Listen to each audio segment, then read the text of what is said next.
I've decided to write a book called Over Medicated, featuring power of testimony, drugs, sex, military, death, bullying, trauma, gangs, jail, cops, strippers, bars, and God was always there.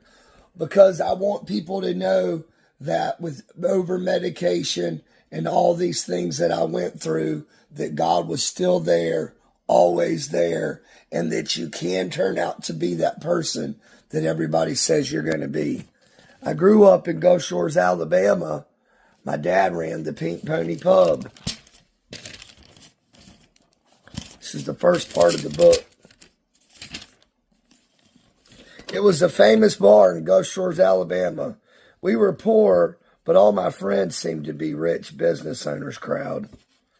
I liked to hang out underneath where the wave runners were, underneath the bar that my dad had. He had wave runners down there. As I got older, I liked to do the metal detecting. I thought that was cool to go out there and look for money and rings and stuff like that. But anyways, getting ahead of myself, my real mom and dad divorced when I was 3.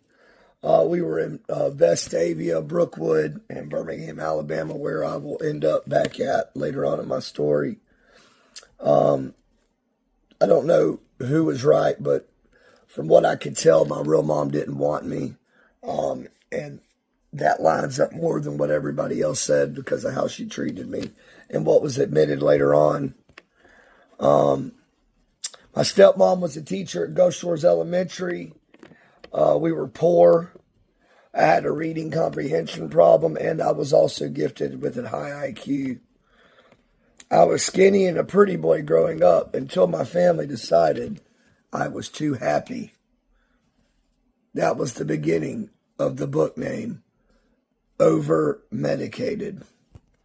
I'll see y'all at part 2 of The Power of Testimony.